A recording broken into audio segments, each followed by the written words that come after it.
மனசா சொல்லணும்னா விஜய் ரசிகர்கள் தான் இப்ப சொம்படிக்கணும். உண்மையிலேயே சொல்ல போனா படம் நல்லா இல்லைன்னா கூட நல்லா இருக்குங்க சூப்பருங்க அப்படின்னு சொல்லணும். ஆக்சுவலா ஏன் அது ஒரே மாடுலேஷன்ல கொடுத்து அவர் வேஸ்ட் பண்ணிட்டாங்க. ஒரு அந்த சங்கிலி கட்டி கையில இது பண்ணி ஒரே மாடுலேஷன் கொடுத்து சௌபினை வேஸ்ட் பண்ணிட்டாங்க.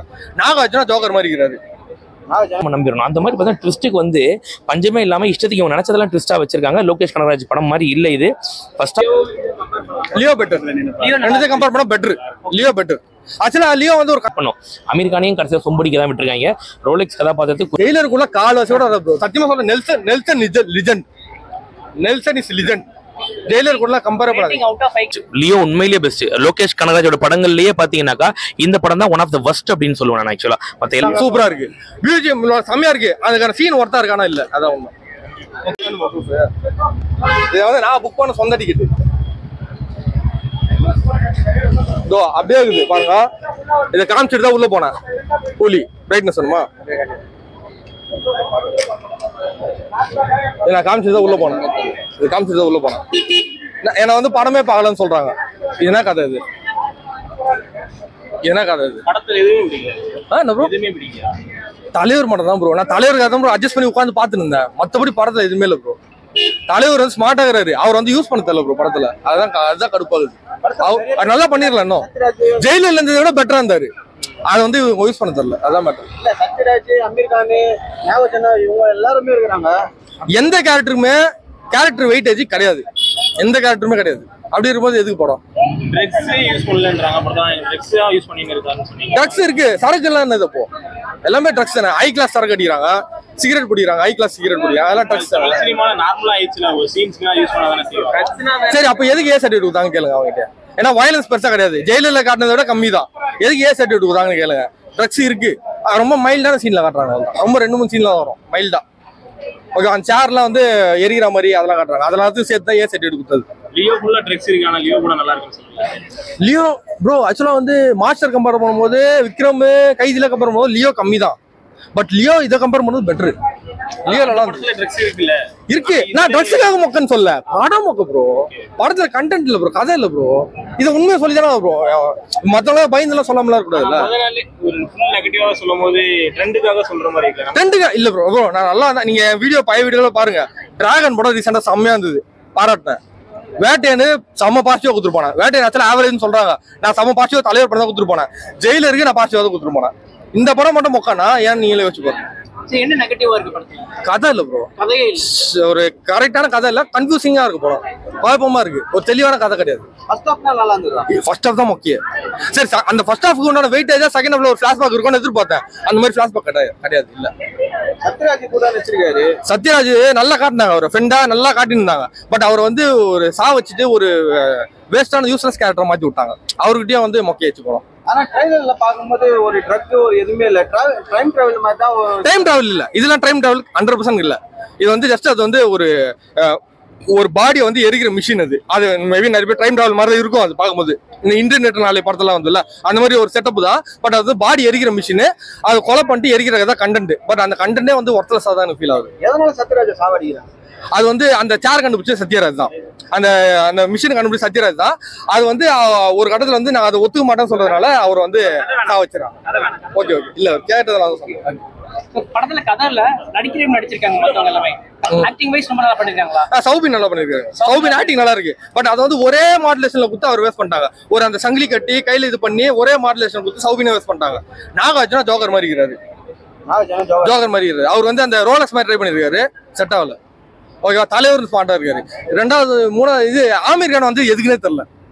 ஆமீர் கான் வந்து தலைவர் சாவடி ஒரு சீன் வருது. பட் வந்து மாறிடுறாரு. அதுக்கப்புறம் நான் சொல்ல நம்ம சொதப்பிட்டாங்க. கதையே சொதப்பிட்டாங்க. லியோ பெட்டர், ரெண்டு கம்பேர் பண்ணா பெட்டர். Leo better. ஆக்சுவலா லியோ வந்து ஒரு கண்டென்ட் ஓரியன்டா போவோம். இது அந்த மாதிரி கண்டென்ட் சொல்றது கூட எதுவும் இல்ல. ஆக்சுவலா வந்து மாஸ்டர் கம்பேர் பண்ணா லியோ கம்மி தான், நான் ஒத்துக்கிறேன். மாஸ்டர் அதுதான் அதுவே வந்து ஒரு புஷ் பண்ண மாதிரி தான் இருக்கும். அந்த புஷிங் கூட இதுல எதுவுமே இல்ல. அந்த புஷிங் பண்ணதுனால ஒரு கூஸ்பம்ஸ் கிடைக்கும்ல, அது கூட இதுல இல்ல. புரியுதா? சுத்தமா பிளாட்டா இருந்தது, எதுவுமே இல்ல ப்ரோ. ஜெயிலருக்குள்ள கால் வசோட சத்தியமா சொல்ற Nelson legend. Nelson is legend.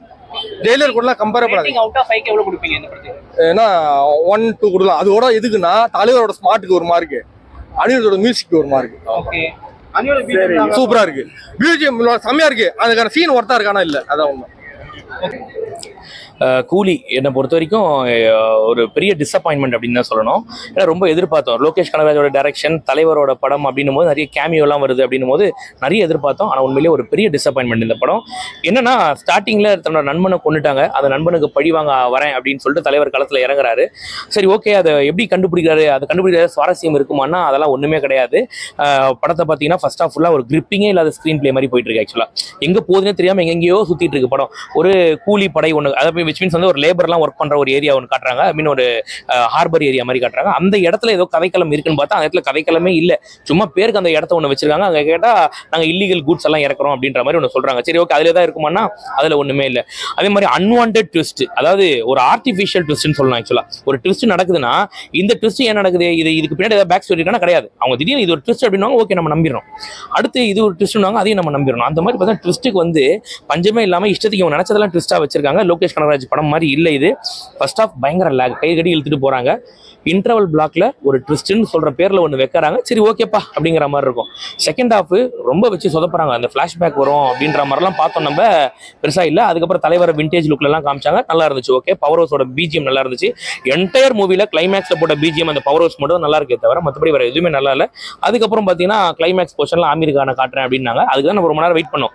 Aamir கானையும் கடைசியாக சொம்படிக்க தான் விட்டுருக்காங்க.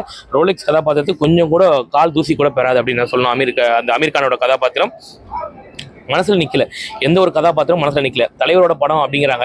எனக்கு தெரிஞ்சு இந்த படத்துல தலைவர் கேமியோ பண்ண மாதிரி தான் இருக்கு, ஷோபின் ஷாகிர் படம் மாதிரி இருக்கு. ஆக்சுவலா ஷோபின் ஷாகிர் தான் பயங்கர இம்பார்ட்டன்ஸ் கொடுத்துருக்காங்க அப்படின்ற மாதிரி இருக்கு. பெரிய டிசப்பாயின்மெண்ட் சார், ஆனால் பெரிய டிசப்பாயின்மெண்ட். ஒவ்வொருத்தரோட ஃபேன்ஸ்னா அவங்களுக்கு அந்த படம் பிடிக்கும், கண்டிப்பா விட்டு கொடுக்க, நல்லா இல்லைன்னா கூட விட்டு கொடுக்க மாட்டாங்க. ஒரு ஆனஸ்டா ஒரு ஜென்ரல் ஆடியன்ஸை கேளுங்க என்ன எப்படி படம் ஃபீல் ஆகுதுன்னா, நான் சொல்றேன் பாசிட்டிவ்னு பார்க்கும்போது மோனிகா சாங் தியேட்டர் வைபா இருந்துச்சு. தலைவருக்கு பவர் ஹவுஸ்ல போட பிஜிஎம் நல்லா இருக்கு, விண்டேஜ் லுக் பார்க்க நல்லா இருந்துச்சு. தலைவரை வச்சு வேலை வாங்கல, நீங்க போய் பாருங்க 3 மணி நேரத்துக்கு உள்ள ஸ்டஃப் இருக்கான்னு போய் பாருங்க. ஃபர்ஸ்ட் ஹாஃப் எல்லாம் பயங்கர லாக், இன்டர்வல் பிளாக்ல சும்மா ஒப்பேத்துறாங்க. செகண்ட் ஹாஃப் ஆவது ஓகே, அப்படியே கிராஃப் மேலே இருக்கும்போது அதுவும் பயங்கர லாக். கிளைமேக்ஸ் போர்ஷன்ல அமீர் கான் கொண்டு வந்து காட்டுறாங்க. அமீர் கான் என்ன பண்ணாருன்னு கேளுங்க, ஒண்ணுமே இல்லை. தலைவருக்கு சொம்படிக்கிறப்பல 3 பேர் ஒண்ணா உட்காந்து பீடி பிடிக்கிறாங்க, வேற ஒண்ணுமே இல்லை. அமீர் கானோட ரோல்ல சுத்தமா வெயிட்டேஜே கிடையாது. தலைவர் தான் கெத்தா எப்பவுமே காட்டும் அப்படின்ற மாதிரி காட்டுறாங்க. விக்ரம் படத்துல கமல்ஹாசன் எந்த அளவுக்கு பண்ணாரு, என்னென்ன பிளான் பண்ணாரு நம்ம எல்லாமே தெரியும் நமக்கு. ஆனாலும் கடைசியில ரோலெக்ஸ் தான் வெயிட்டா காட்டுவாங்க, கமல்ஹாசன் கம்மனு போயிடுவாப்ல. ஏன்னா அந்த கதாபாத்திரம் தான் அங்க வெயிட்டேஜா இருக்கணும். இங்க அப்படி கிடையாது, தலைவரை மட்டுமே தான் வெயிட்டா காட்டணும். தலைவருக்காக அப்படியே வாசின்னு வாசிச்சிருக்காங்க, அதெல்லாம் ஏத்துக்க முடியாது. ஒரு பெரிய டான் ஒருத்தன் வரான், அவன் வெட்ட வந்துட்டு ஓ நீங்களா அப்படின்ட்டு இது பண்ணிட்டு நீங்க என் கூட இருக்கீங்களா அப்படின்னு கேட்கறாப்ல. இவன் இவ்வளவு பெரிய ஆள், இவன் வந்து உங்க அப்பனை கொண்டிருக்கான், ஃப்ரெண்டோட அப்பனை கொண்டிருக்கானா போட்டு தள்ள வேண்டியதானே. ஆனா போட்டு தள்ளாம நீங்க அப்படியே வந்து சும்மா சொம்படிக்கிற மாதிரி, அதெல்லாம் ஏத்துக்க முடியல சார். நீங்க பாருங்க எல்லாமே லாஜிக் மிஸ்டேக் பயங்கரமா, எதையுமே நம்ப முடியல. நம்ப முடியாத மாதிரி சீன்ஸை வச்சுட்டு அப்புறம் நம்புங்கன்னா எப்படி நம்ப முடியும் யோசிச்சு பாருங்க. மொக்க ஃபேன்ஸ் சொல்றாங்கன்னா ஃபேன்ஸுக்கு கண்டிப்பா விட்டு கொடுக்க மாட்டாங்க, படம் பிடிக்கும் அவங்களுக்கு. 2 நாள் இந்த படத்தை நீங்களே பாருங்க, ஃபேன்ஸோட பார்க்கும்போது வைபா இருக்கும். அதுக்கப்புறம் பாருங்க விஷயம் என்னன்னா, 200 ரூபா கொடுத்து இந்த படத்தை பார்த்தீங்கன்னா சரிப்பா பரவாயில்ல பண்ணுவீங்க. 500,000 கொடுத்து இந்த படத்தை பார்த்தீங்கன்னா இதுக்காடா 1000 ரூபாய் கொடுத்தோம் நம்ம அப்படிங்கிற மாதிரி உங்களுக்கு ஃபீல் ஆகும். அந்த அளவுக்கு ரொம்ப உண்மையிலே சொல்ற பிலோ ஆவரேஜ் சார் படம், ரொம்ப பிலோ ஆவரேஜா எடுத்திருக்காங்க. சும்மா எவனா ஒருத்தன் வந்து பார்த்தீங்கன்னா இந்த டைம்ல நாங்க வந்து ரஜினி ரசிகர்களை கவர்றோம் அப்படின்ற மாதிரி இதை வச்சு ஒரு பாலிடிக்ஸ் பேசுவாங்க ஆக்சுவலா, சரிங்களா? அந்த மாதிரிலாம் இது ஒன்றும் கிடையாது. படம் சொல்லிக்கிற அளவுக்கு ஒண்ணுமே இல்லை, கூலி பைசா பெறல அப்படின்னு தான் சொல்லணும். ட்ரக்ஸ் எல்லாம் கிடையாது இந்த படத்துல, ட்ரக்ஸ்ன்ற மாதிரி எதுவுமே காட்டல, சும்மா கோல்டுங்கிற மாதிரி காட்டுறாங்க. படத்துல என்ன மாஃபியா என்ன டீல் பண்றாங்க அதுன்றது கூட ஒரு தெளிவா காட்டாம திடீர்னு பார்த்தீங்கன்னா ஹார்ட் டிராஃபிக்கிங் அப்படின்னு பண்றாங்க, சரிங்களா? அதுக்கப்புறம் பார்த்தீங்கன்னா கோல்டு டிராஃபிக்கிங் ஒன்று சொல்றாங்க. இது மாதிரி சொல்றத ட்ரக்ஸ் பத்திலாம் பெருசா சொல்லல, கதைக்குள்ளேயே இவங்க பெருசா போலனும் எப்படி இதெல்லாம் காட்டுவாங்க யோசிச்சு பாருங்க. மாதிரி ஒரு பெரிய மிஸ்டேக் இருக்கு படத்தோட அந்த லாஜிக்லயும் சரி, படத்தோட அந்த ஸ்கிரீன் பிளேயும் சரி, படத்தோட கதைக்களம்லயும் சரி, ஒரு பெரிய ஒரு ஹோல் இருக்கு உண்மையிலேயே. லியோ பெஸ்ட், லியோ உண்மையிலேயே பெஸ்ட். லோகேஷ் கனகராஜோட படங்கள்லயே பாத்தீங்கன்னாக்கா இந்த படம் தான் ஒன் ஆஃப் த வர்ஸ்ட் அப்படின்னு சொல்லுவேன் நான். ஆக்சுவலா மத்த எல்லாமே ஓகே. எனக்கு தெரிஞ்சு லோகேஷ் கனகராஜோட ஒரு பெரிய படம்னா விக்ரம்னு சொல்லுவேன், அடுத்து கைதின்னு சொல்லுவேன், அடுத்து வந்து பாத்தீங்கன்னா லியோ மாஸ்டர்னு சொல்லுவோம். அந்த மாதிரி தான் சொல்ல முடியும் ஸ்டாண்டர்ட்ல, சரிங்களா? இந்த படம் லோகேஷ் கனகராஜ் படமே இல்ல அப்படிதான் சொல்லணும். ஆக்சுவலா ரொம்ப வர்ஸ்ட், உண்மையிலேயே ஆனஸ்டா ரொம்ப வர்ஸ்ட், ஒரு பெரிய டிசப்பாயின்மெண்ட். இல்ல சார் ஃபர்ஸ்ட் ஹாஃப் ரொம்ப டிசப்பாயின்ட், நமக்கு தெரிஞ்சு போச்சு சார் படம். அதே இந்த படம் எதை நோக்கி போகுதுன்னு முதல் கால வரல தெரிஞ்சு போச்சு. ஓகே இவ்வளவு மொக்கையா தான் போகுதுன்னு தெரிஞ்சு போச்சு. அதுக்கப்புறம் எங்கேயாவது ஒரு டேக் ஆஃப் ஆகும் லோகேஷ் கனகராஜ் படம்னு பார்த்தா கூட இல்ல. அந்த அளவுக்கு நம்மள ரொம்ப டிசப்பாயின்ட் பண்ணிடுச்சு இந்த படம். மொக்க உண்மையிலேயே ஃபர்ஸ்ட் ஹாஃப்லயும் லேக், செகண்ட் ஹாஃப்லயும் லேக். படத்தை ஒவ்வொருத்தரோட விமர்சனம் கொடுக்கறதுக்கு அவங்களுக்கு ரைட்ஸ் இருக்கு, சரிங்களா? அந்த ரைட்ஸை கேட்க முடிஞ்சா கேட்கலன்னா போ, உன் கருத்து நீ வச்சுட்டியா அவ்வளவுதான். நீ விஜய் ரசிகர் உனக்கு படம் பிடிக்காது அப்படின்னாக்கா உண்மையிலேயே ஆனஸ்டா சொல்லணும்னா விஜய் ரசிகர்கள் தான் இப்ப சொம்படிக்கணும். உண்மையிலேயே சொல்ல போனா படம் நல்லா இல்லைன்னா கூட நல்லா நல்லா இருக்குங்க சூப்பருங்க அப்படின்னு சொல்லணும். ஆக்சுவலா ஏன் அது மாதிரி சொல்லணும் அப்படின்னாக்கா ஓட்டு பாதிச்சிரும் அப்படின்றதுனால ரஜினி ரசிகர்களை கவர்றதுக்காக. ஆனஸ்ட் ரிவ்யூ ஒருத்தன் தரான், உள்ள போய் பார்த்துட்டு உனக்கு புத்தி இருந்தா உனக்கு மூளை இருந்தா உள்ள போய் பார்த்தா அந்த படம் உனக்கு பிடிக்குதுன்னு சொல்லு, சூப்பரா இருக்குன்னு சொல்லி பார்க்கலாம். நான் ஒத்துக்கிறேன். நான் உண்மையிலேயே படம் பார்த்து அந்த படத்துக்கு விமர்சனம் சொல்ல தெரிஞ்ச எவனுமே இந்த படத்தை சூப்பர்னு சொல்ல மாட்டான். அந்த அளவுக்கு ரொம்ப ஒஸ்ட் டைரக்ஷன். உண்மையில சொல்றேன், தலைவர் நல்லா பண்ணிருக்காரு. தலைவர் எதுவும் குறை சொல்ல, தலைவர் வச்சு வேலை வாங்க தெரியல லோகேஷ்க்கு. ஆனா தலைவர் வச்சு வேலை வாங்க தெரியல, தலைவரோட பொண்ணு உள்ள இறங்கிடுச்சா அப்படின்னு தெரியல. அந்த அளவுக்கு ரொம்ப ஒஸ்டான ஒரு டைரக்ஷன். உண்மையிலேயே ரொம்ப கேவலம். இதை வந்து நான் விஜய் ரசிகன் அஜித் ரசிகன் அப்படின்லாம் கிடையாது. படத்தை படமா பாக்குறேன், அந்த படம் எனக்கு பிடிக்கல, எதிர்பார்த்து போறேன். நான் எனக்கு ஒரு படம் பிடிக்கல, நான் ஏன் போனோம்? அப்போ நான் போவே மாட்டேன் இந்த படத்துக்கு. 2 நாள் கழிச்சு பாத்துக்கிறேன், விட்டுருவேன். படத்தை போய் பாக்குறேன், 500 ரூபாய் டிக்கெட் கொடுத்து நான் போய் பார்த்துட்டு வரேன் அப்படின்னாக்கா படத்தை ஏதாவது இருக்கும் நம்பி தானே போறேன் நானு. சோ அந்த கான்செப்ட்ல பார்க்கும்போது படம் மொக்க. அதை ஏத்துக்க முடியும், ஏத்துக்க முடியல போங்க. அதுக்காக இன்னொருத்தர்